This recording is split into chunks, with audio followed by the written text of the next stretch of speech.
Բարև ձեզ, իմ անունը Լուսինե Մխիթարյանն է։ Ես Լիլիթ Ալեքսանյանն եմ։ Մենք կպատմենք ձեզ մի հատ շատ հետաքրքիր կարատեսակի մասին։ Կոչվում է Վանի կար։ Հայկական ասեղնագործության կարատեսակները բաժանվում են ըստ ասեղնագործական դպրոցի։ Վան քաղաքը հայտնի էր իր արվեստներով, արհեստներով եւ Հայաստանի պատմության մեջ առաջին մայրաքաղաքն է համարում Վանը։ Վանի պատմության մասին կարելի է պատմել շատ երկար եւ բովանդակալից։ Շատ հարուստ է Վանի պատմությունը, թե հնագույն ժամանակներից Ուրարտական դարաշրջանից, թե Վանի հերոսամարտը, թե արհեստներով ու արհեստներով լեցուն, թե քրիստոնեական դարաշրջանի եւ այդ բոլորը ազդեցություն է ունեցել հայկական ասեղնագործության վրա։ Օրինակ Լիլիթ ջան, քո մոտ ինչպես ստացվեց, որ դու որոշեցիր զբաղվել ես գործով։ Ես Վանի կարատեսակը ընտրեցիր։ Առաջին անգամ հաճախեցի ստուդիա 5 տարեկանում ու երբ որ այց էինք կատարում հերթով բոլոր ուսուցիչներին, այսպես ասած, ծանոթանում էինք, ես միանգամից որոշեցի, որ ուզում եմ բացահայտել, թե ինչ գաղտնիքներ կան հայկական ասեղնագործության մեջ ու սկսեցի հաճախել ընկեր Լուսինեի մոտ։ Չի պատմել, նոր եմ իմանում։ Եվ հենց Վանի կարը առաջին անգամ ընկեր Լուսինեն այս գրքով ցույց տվեց ու միանգամից որոշեցի, որ ուզում եմ վերականգնել հենց հին տարբերակներից մեկը, որը 18-րդ դարի ծածկոց էր։ Մի փոքր գրքի մասին էլ պատմենք, սա Նարեկվան Աշոտ Աթոյանի հավաքածուի կատալոգն է, եղել է նաև ցուցահանդես, միասին նայեցինք եւ կարատեսակը իսկապես գրավիչ է։ Սա ծածկոց է, որով հացը ծածկել են, որպեսզի այն չչորանա։ Նախշի հետ կապված տարբեր վարկածներ կան, քանի որ կենտրոնական հատվածում կարող ենք նկատել տարատեսակ գծեր իրար հաջորդող, այն երբեմն կոչվում է լաբիրինթոս։ Կան նաև այլ վարկածներ, որոնցից մեկը ասում էին, թե ինչ որ հատակագիծ է շենքի, կամ կարող են լինել նաև վիշապներ այս հատվածները, քանի որ հենց մեր հայկական կարպետների մեջ նույնպես կարող ենք նմանություններ գտնել, բայց ոչ մի վարկած չունի հստակ հիմքեր։ Դեռ պետք է շարունակվի սրա ուսումնասիրությունը, որովհետև շատ հետաքրքիր իր մեր թանգարաններում այսպիսի լաբիրինթոս անձեռոցիկներ շատ կան եւ բոլորը Վանից են։ Եվ աշխարհի թանգարաններում էլ երբ որ այսպիսի իրեն գտնում, միանշանակ սա համարվում է Վանի անձեռոցիկ հացը ծածկելու ծիսական իր։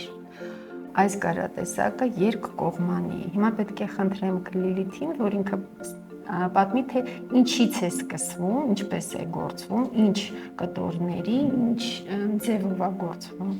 Վանի կարը սկսելուց առաջ կարևոր է գտնել ճիշտ կտոր, այն պետք է լինի բավականին բարակ եւ հյուսվածքը այնպիսին, որ հանգիստ կարողանաք հաշվել թելերը կամ այն անցքերը, որոնք առաջանում են թելերի հյուսքից։ Ցանկալի է, որպեսզի լինի սպիտակ, որպեսզի նախշը ավելի վառ երևա վրան եւ թելերի առումով պետք է լինեն մետաքսի մուլինե թելեր, որոնք առանձնահատուկ փայլ են հաղորդում եւ իհարկե նաեւ դժվարացնում են ամբողջ գործընթացը, քանի որ բավականին սղլիկ են։ Կարատեսակը արվում էր հենց զուտ մետաքս թելով։ Մենք պահպանել ենք դա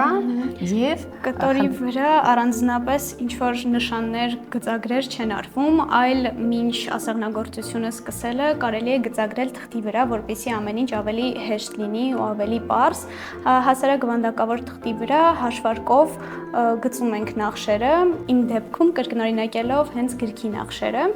եւ սկսում ենք ասեղնագործել հենց կենտրոնից, քանի որ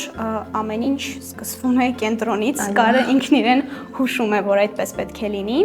Ըստ նախշի օգտագործում ենք համապատասխան տեխնիկան ասեղնագործության Վանի կարի։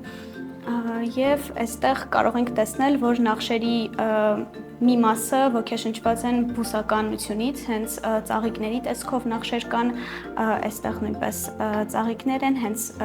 այսպես կոչված լաբիրինթոսից առաջանում են եւ իհարկե տնակերպ նախշեր կան, այս հատվածում երևում են ճարտարապետական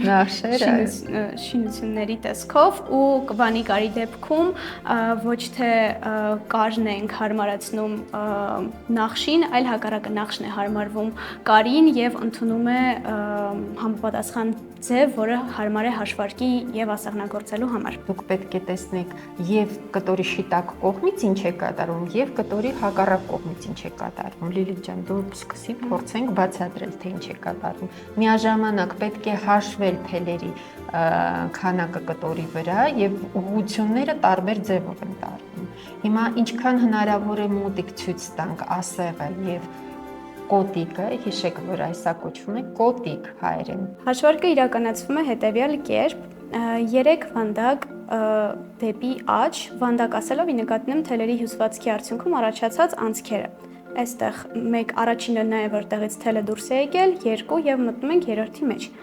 Մինչ այն կողմից, որից մենք դիտում ենք, ստացվում է հորիզոնական գիծ, մյուս կողմից ստացվելու է հետևյալը։ Եթե մեկ անգամ մի թել խախտվում է, նախշը չի ստացվում։ Ամբողջը պետք է քանդես ու նորից սկսես, որովհետև չի համընկնելու գծագրի հետ։ Դրա համար սա շատ ուշադիր աշխատանք է եւ այստեղ ոչ թե մեկ անգամով լցվեց նախշը, այլ կատարվում է շարքերով։ Հիմա Լիլիթը սա առաջին շարքն է, որի ժամանակ ուղղահայացը ստանալուց հետո հաշվում ենք 3 հատ նույն տրամաբանությամբ վերև եւ 3 հատ դեպի ցախ։ Վերադառնում ենք նույն կերպ, այս անգամ արդեն թեք գծերն են ստացվում մեր կողմից, որից որ դիտում ենք, իսկ հակառակ կողմից ուղղահայացները։ Եթե որպես նկար իրեն պատից կախեք, ապա Երևան